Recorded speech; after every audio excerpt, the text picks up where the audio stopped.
Welcome to On the Edge with April Mahoney Brains. Here, this is the spot where the conversation is pointed, the guests are sharp, and the responses are never dull. Welcome home, Brains. There's only one requirement to hang out on the edge, is that you open your big brain and close your small mind. Did you bring your thinking caps? It's time to put them on, because the conversation starts now.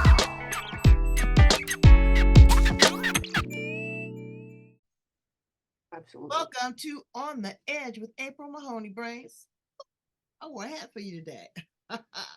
You are at the spot, the place where the conversations are pointed, the guests are sharp, and the responses are never dull. Today we're going to Canada. I love Canada, to Horse Ranch. We're going to visit our guest, Diane Baker. She just told me something in the green room that just opened my heart up.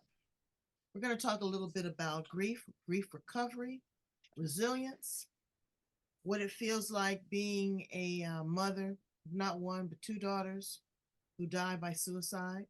And it's not commit suicide, because people don't commit to trauma and tragedy. They are a victim of something that's catastrophic. So we're going to try to be empathetic and understand as she walks us through this journey, but we're also going to try to come out on the other side. Maybe provide and hold space for her, come to an understanding on how we can recognize signs and symptoms, how that we cannot take this as a burden and earn this upon ourselves, because that's someone else's choice. So it's going to be a heavy conversation. Get your cup of tea and some cookies and sit back and listen to me and Diane Baker. Welcome to the show. How are you? Thank you for having me. I'm very grateful to be here. So let's start out on a happy note. Did you go out for a ride today on one of those beautiful horses? We didn't, because we had a rainstorm, and then we've still got lots of snow, and then we had another 5 inches of snow on top of the sheet of ice. So it's like wicked walking. So no riding. But I did go hug my horses. I fed them this morning extra, and yeah, it's a kind of a cool day out there today. Well, it's now. What part of Canada are you in? We're in Alberta, Western Canada. Yes, ma'am. Yeah. I know. I worked in Calgary. I worked in Alberta, and then I would travel more west and Banff. Oh, excellent. Goodness. Yes, Banff is the business brains. If you've never been there to Lake Louise, you better put it on your life list. It is a beautiful. Canada is a beautiful place. I like Canadians. They are not as they're not snarky like some European countries. They're not cocky like Americans.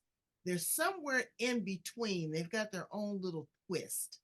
And I love that. It seems like they're very supportive and a loving community. Do you find that living there? Yeah, we good neighbors are nice to have, and lots of support from family, friends, lots of community activities. So it's a good place. I like it. Community. So tell us how you show up in the world.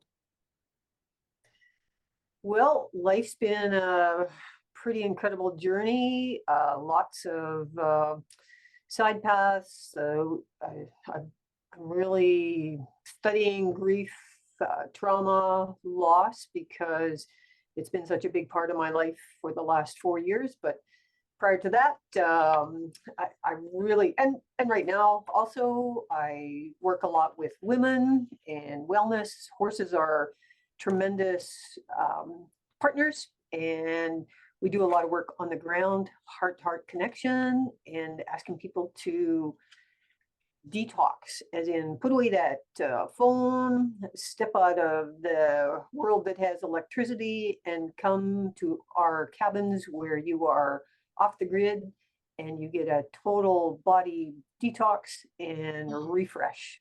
And that's so important in these times when we're overloaded by information. It's just overwhelming. Absolutely. And people tell me that horses, kind of like dogs, have such a way of soothing you and talking to you and communicating to you and uplifting your spirits. They They innately know exactly who you are and where you are in the moment. Do you find that with your horses? Absolutely. They're a very old species, and they put up with so much from the humans over the centuries. And what we see often is that fallen warriors come back as great in these great horses, and that there's spirit riders within, and we have a lot of communication that happens between people who come and the spirit world. Horses have no agenda. There's no judgment. There's no cattiness in them where they're going to get mad at you. You can just hug them and love them, and they will raise your energy field because they're a highly evolved being. They're a sentient being, so they have huge emotional capacity, and they love to play. And Well, so you know what? I'll we love beg to the energy differ. dance. I'll beg to differ because, honey, one horse ran away with me. Oh, yes, indeed. I got on that back of that horse and we were up in Burbank, California at the horse ranch, up there near Studio City, all the big highbrow people. And I'm with my brother and a gang of people, and I just think that I'm going to be like a cowgirl. I get on that sucker. Number one, it was hard as hell getting up on the saddle. Number one, I think I fell down 2 or 3 times. But you get there and you sit on top of this big, majestic animal. I mean, you're no longer in control. You are kind of at their mercy. So you have to be able to merge into them. They have to feel your energy. Well, baby, she felt mine and took off running. And here I am, just like this, in the back on the back of that horse. And I'm whoa, and I'm pulling on the reins and I'm sliding back and forth on that. Let me tell you, Diane, when she stopped, I thanked the good Lord. I politely slid down. I got in that saddlebag, gave her a couple sugar cubes and some carrots, and walked her butt back 3 miles. I have not been on a horse since. Oh, that's too bad. I hate those stories because No, they and are I'm not saying that it's a bad sad. thing. I have to. Sometimes you have to submit, much like life. You have to give into the situation. And that's what I had to do. I had to surrender. That doesn't mean that I don't like horses. I do, but from afar.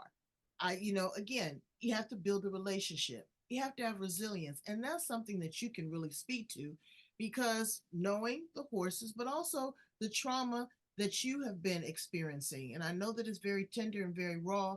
So share as much or as little as you like about your current situation, but not just losing one daughter, but 2 daughters to untimely deaths. Tell us a little bit about that and what's your headspace right now and how are you trying to work through it?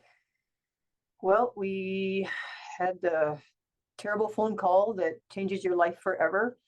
And it was so catastrophic that it's just still surreal. And our oldest daughter had struggled. She'd had some depression, and I think, the sad thing was she had gone to a exclusive program to help her, and it actually turned out to be a trigger. Our Alberta health system is a little bit flawed these days, and then they they challenged her when they shouldn't have, and that's not the only factor, of course not. It builds up to a space where, but you're still in shock because we did not realize the extent of the pain that she was in, and she decided that that was her last day on earth, her last breath. But unfortunately, it took 12 hours in the hospital with us waiting in ICU, horrible trauma, and the end was really not very good. Well, no ending is, but she was 37 and left behind I've got 2 lovely grandchildren and son-in-law, and we're all struggling. I think that's a life forward, but I've done a lot of work with some counselors, and David Kessler and his grief.com is absolutely phenomenal. And he's been my greatest resource with this second tragedy that we just went through with my youngest daughter, Carrie. And Carrie too, she was in a lot of distress this past year. And I think the mental health system everywhere is just overloaded, and COVID has done disastrous things to the world. So yeah, Carrie was in the hospital and she almost died in ICU from a really bad pneumonia. But I guess the good side of that is that I got to be with her for 5 days and spend time with her. And then I had to go home, and yeah, she died on the street of a drug overdose in December. And addiction is something that is very difficult, and there's many facets to that we don't understand. You There's don't, huge but, whys. but you know what? And I'm not in that situation. Okay, so I don't want to overstep my bounds. But it was beyond your control. Oh, totally. When I tell people all the time, when your kid learns how to cross the street, they belong to the world. And Totally.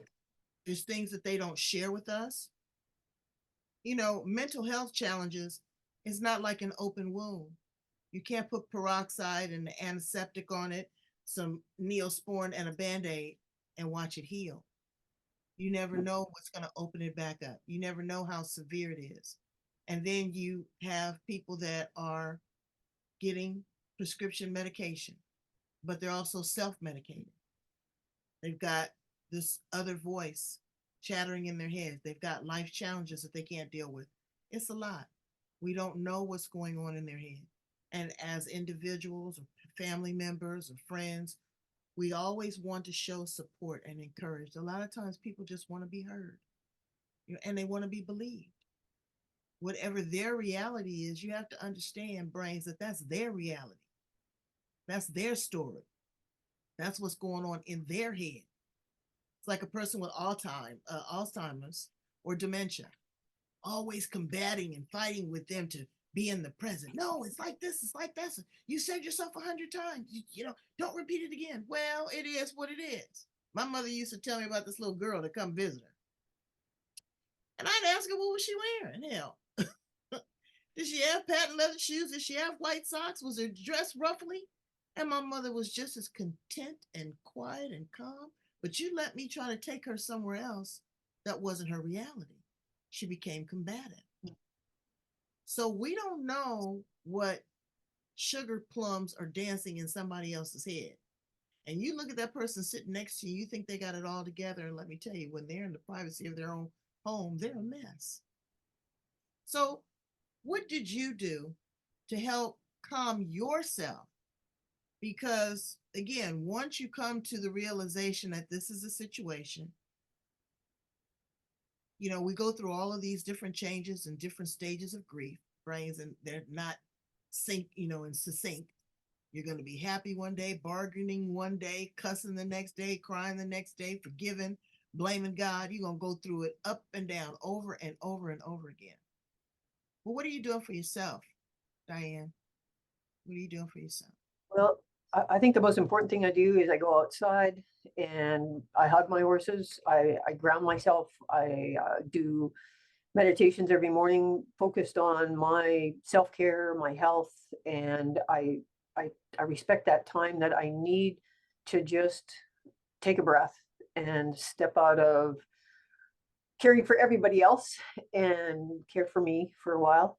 It seemed like I've been caring for the kids for a long time because this has been an ongoing thing. So now suddenly I've got this space, but I really need the grounding and the healing that the horses are giving me. And that's my biggest, and I've got 2 husky dogs. So Yeah, Do you? I, Yeah, and the, the animals. this is a really personal question. You can answer it whether you want to or not. But do you take time to channel their energy and have conversations with your daughters? Not so much Oh why, yes, not so oh much yes. why, and Every keep morning, asking the question why, but actually coming to terms and kind of seeing where they are, feeling that energy, feeling that passion. Because when my mother transitioned, I'm telling you, her spirit was magnified tenfold. yeah, every morning when I get up, I light two candles for them, one for Carrie, one for Sandra, and one for me.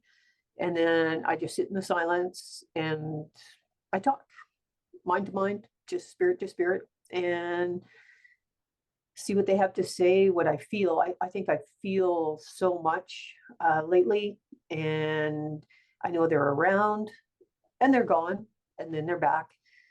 And uh, I think that that's a very important part of the process is talking to them.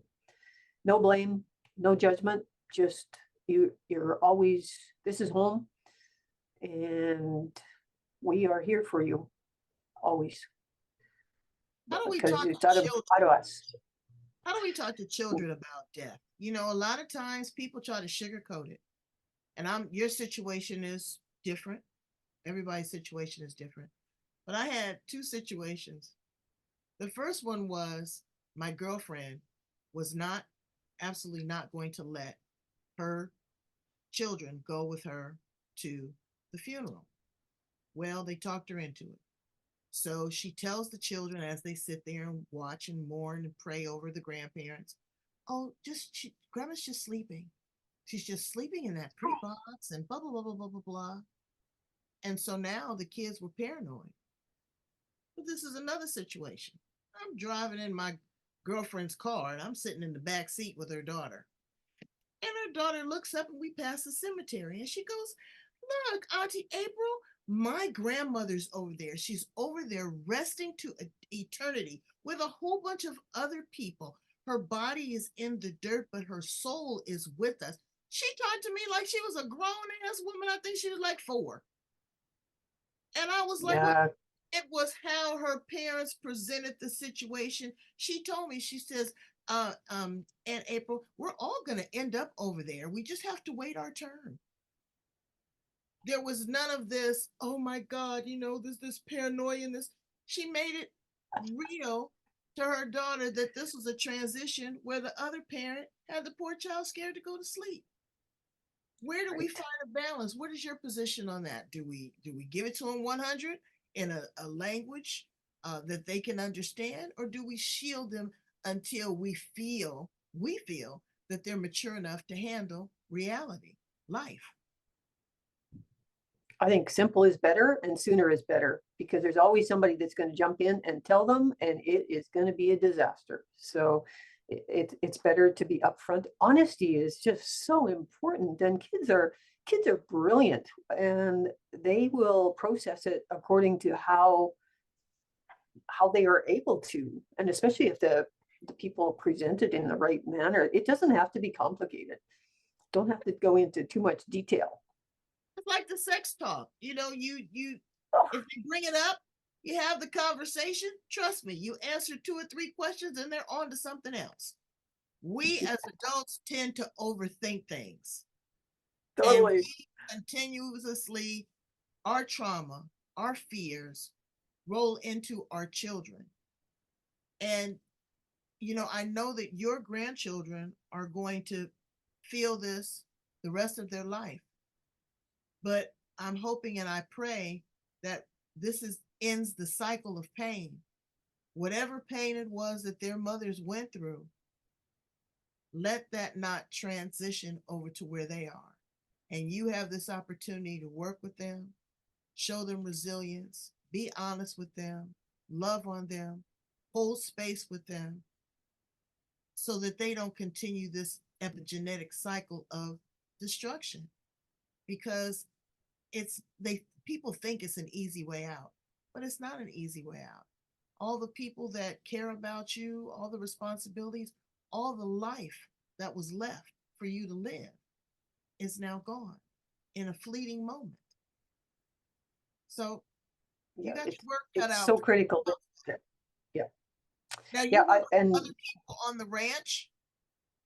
yes, yeah, and what I'm focusing on is that we need a lot more happy in our life, and I'm looking for things that spark joy. And if I can present fun activities, we are bringing in some cowgirl hot tubs and glamping sauna, and it's all Western style. We're putting in outdoor Western showers and making like a mini spa, a rustic spa for you to come and just laugh.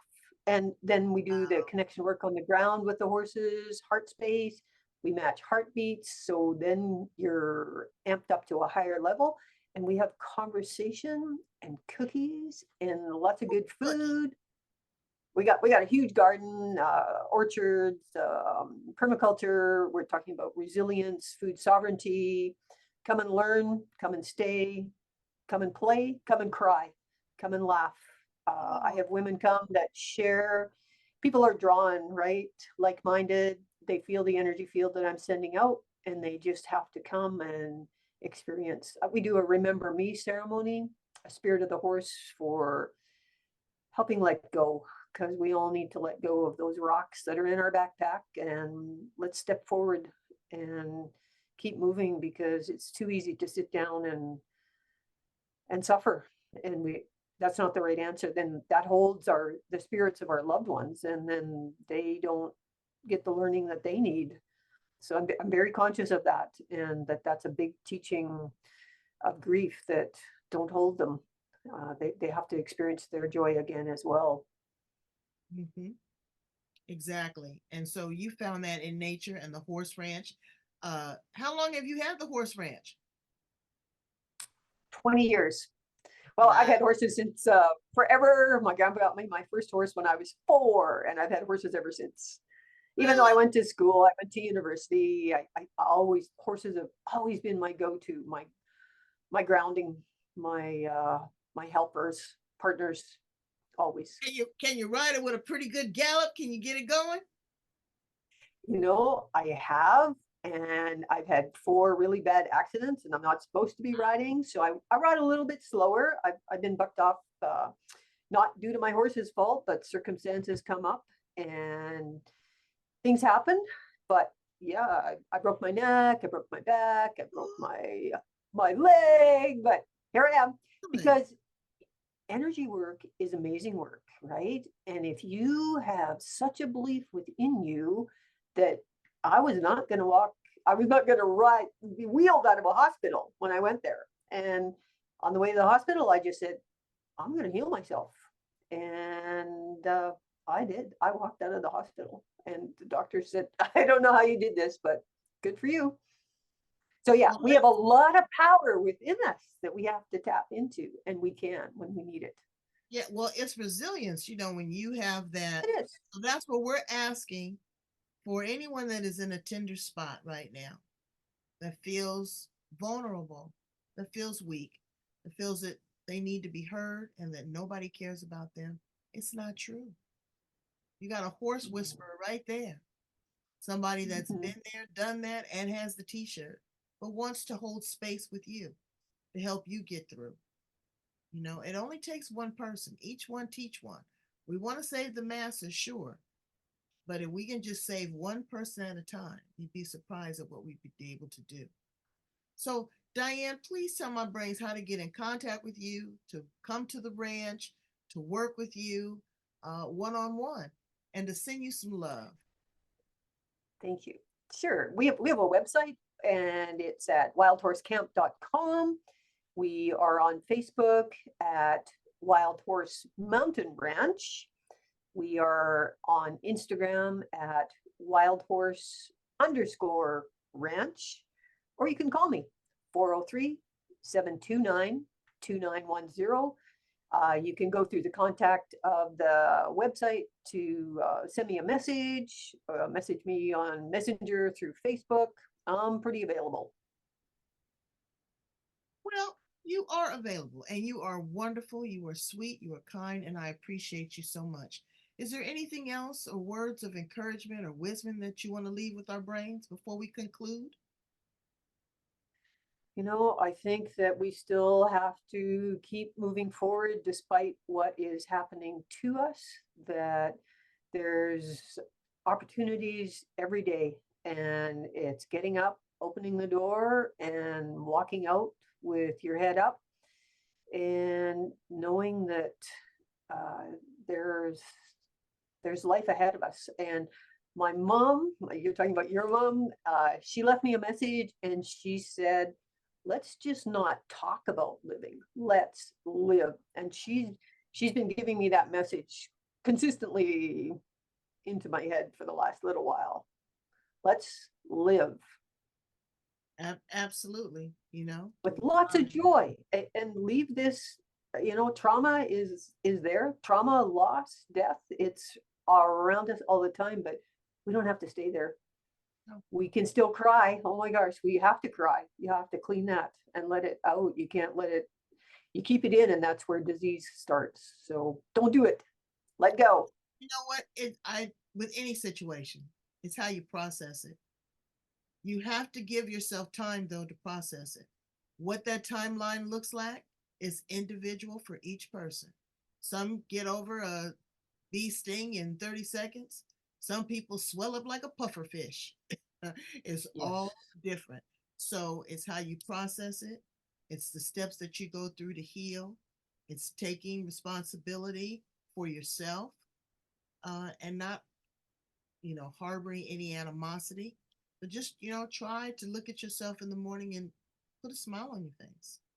Okay? And you're doing a great job at that. Thank you 100%. so much, Diane, for being here on the edge with us and sharing your story. We appreciate you. And Brains, go to Canada, on the horse ranch. I'll let you wear my hat.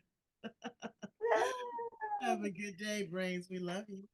Oh, don't forget, like, love, share, and subscribe. Like, love, share, and subscribe. Okay? Thanks. Bye, guys. Bye, Diane. Bye. Thanks so much. Enjoyed it.